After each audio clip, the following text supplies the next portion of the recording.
I have for you this morning a very special message. I'm calling this message, He That Believeth on the Son.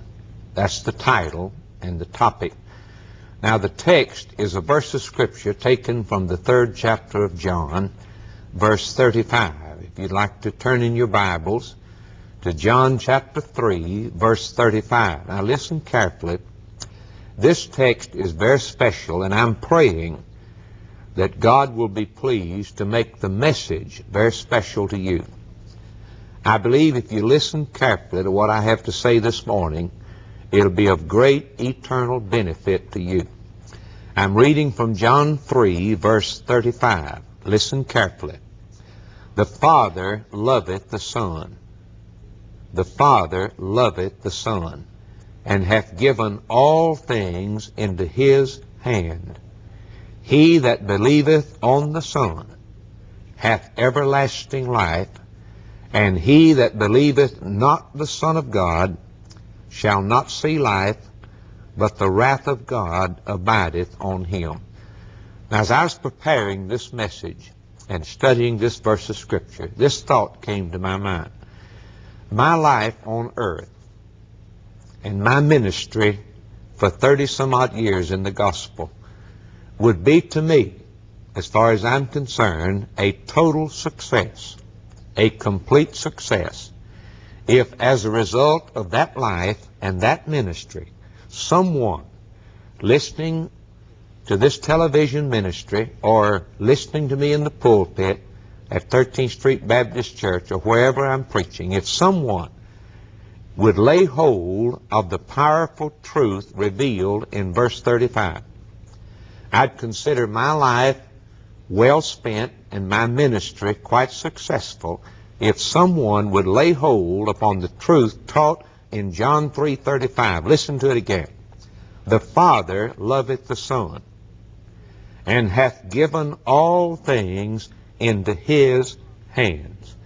Now, on two different occasions, the Father spoke from heaven and said these words, "This is my beloved Son." Speaking of Christ the Lord, when He was here on this earth, the Father spake from heaven. Not often did the Father speak from heaven, but on two occasions He spoke from heaven and He said, "This is my beloved Son. This is my beloved Son, in whom I am well pleased. Hear ye Him." And in John 5:40, the Scripture says, "For the Father loveth the Son. The Father loveth the Son, and showeth Him all things that He doeth." And then in John 12:26, the Master said, "If any man will honor me, him will my Father honor." Have I sufficiently convinced you of the fact that the Father loveth the Son? The Heavenly Father loves His only begotten Son. He calls Him the Son of His love. And then the second part of that text, the Father hath given all things into the hands of Christ. Now, all things, you tarry on that word love. The Father loveth the Son. You spend some time there. He loves the Son. He loves the Son.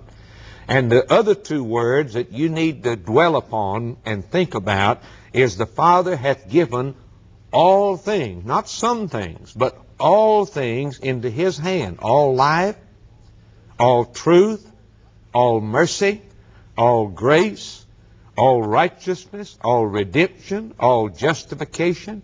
He hath put everything into the hands of Christ. He that hath the Son hath life, because life is in the hands of the Son. Christ said, "I am the truth. No one knows the truth who does not know Christ. I am the way, the truth, and the life."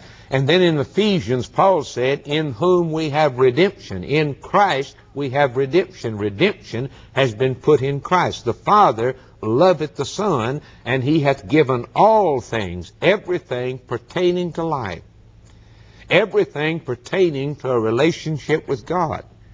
Everything that shall continue in the world to come has been vested in Christ, has been put in His hands. Now, when Joseph was made king of Egypt, He told Pharaoh that there would be 7 years of plenty, 7 years of prosperity, 7 years when the fields would yield their great abundant harvest. And at the end of that 7 years, there would be 7 years of famine. So Pharaoh put everything in the hands of Joseph, everything. He ran the farms, he ran the crops, he ran the harvest, he took care of the storage, and he stored grain, whether it was barley or oats or corn or whatever. He stored all of these things that they grew for 7 years in silos, in barns, in storage houses. For 7 years, Joseph prepared for the famine, and he stored grain for 7 long years. Now, when the 7 years of famine fell upon Egypt and all the lands around about Egypt, the people came to Pharaoh. And they said, we're hungry. We need grain. We need food. And Pharaoh said to them, if you want grain, if you want food, you go to Joseph.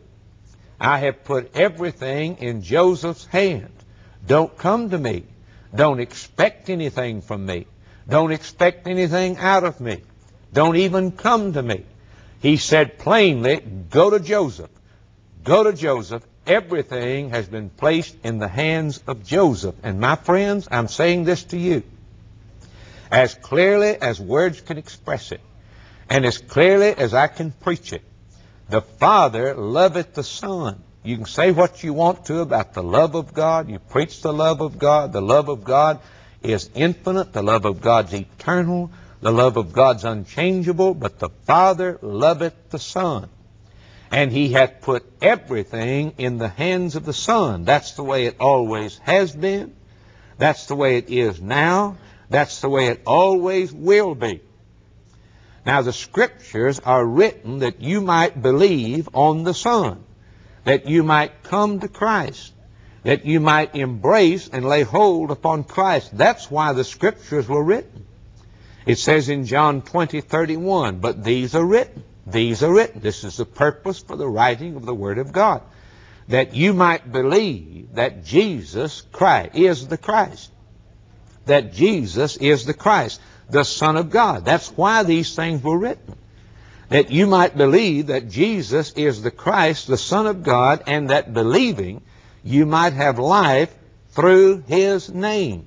In Acts 10:43, the beloved physician Luke wrote these words, to Him give all the prophets witness, to Christ. All the prophets witness that through His name, whosoever believeth in Him shall receive remission of sin. That's why the Scriptures were written. And then the Holy Ghost is given to convince men of sin, to reveal to them the Lord Jesus Christ, and to bring them to faith in Christ. That's why the Holy Spirit is given. The Scriptures were written for that purpose. The Holy Spirit is given for that purpose. According to the testimony of our Lord Himself in John 16, He said this, when the Spirit is come, He will convince the world of sin and of righteousness and of judgment. Of sin, because they believe not on me, Christ said. Of judgment, because the prince of this world is judged. Of righteousness, because I go to my Father. This convincing of sin is based upon and in relation to Jesus Christ. Now listen to this verse in John 16:13. When the Spirit of truth is come, and the Holy Spirit is the Spirit of truth, He shall glorify me. That's what Christ said.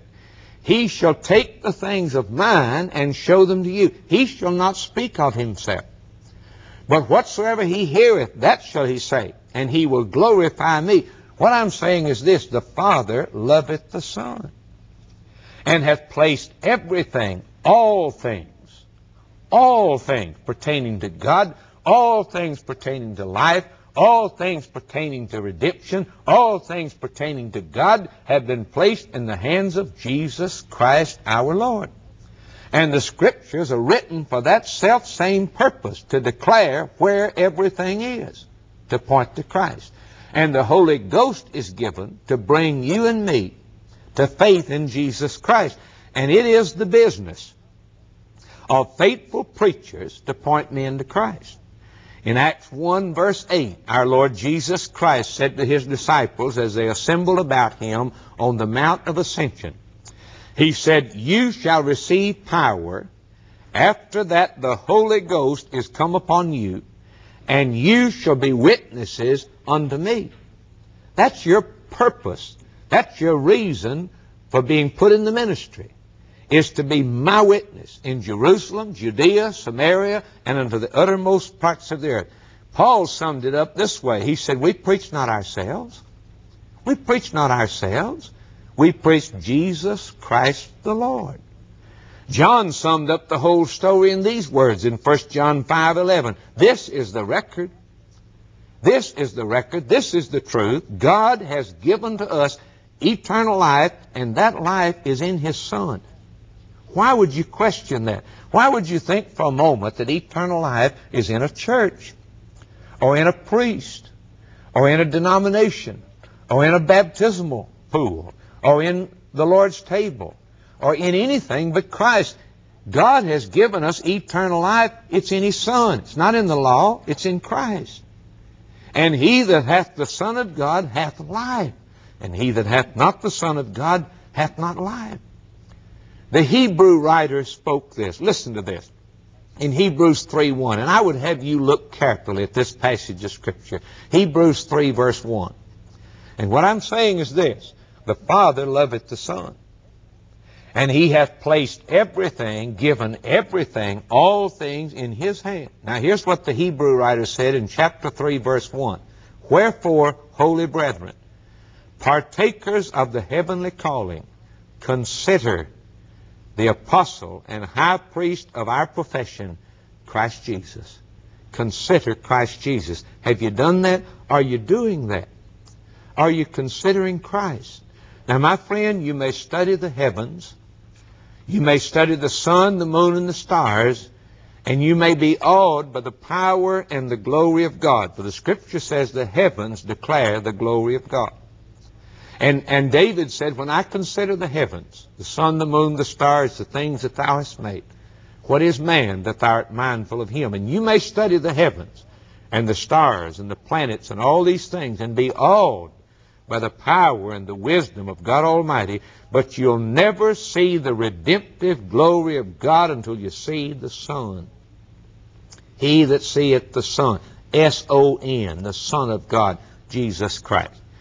You may look into the holy law, and you may see the purity of God and the holiness of God, but you'll never see the holy righteousness which God has provided for sinners until you see the Son. And you may study the history of religion and all of the recognized religions of men, the Oriental religions and the American religions and the old Puritan religions. You can study all the religions. You're welcome to do that. And you'll only see frustration and self-righteousness and hypocrisy.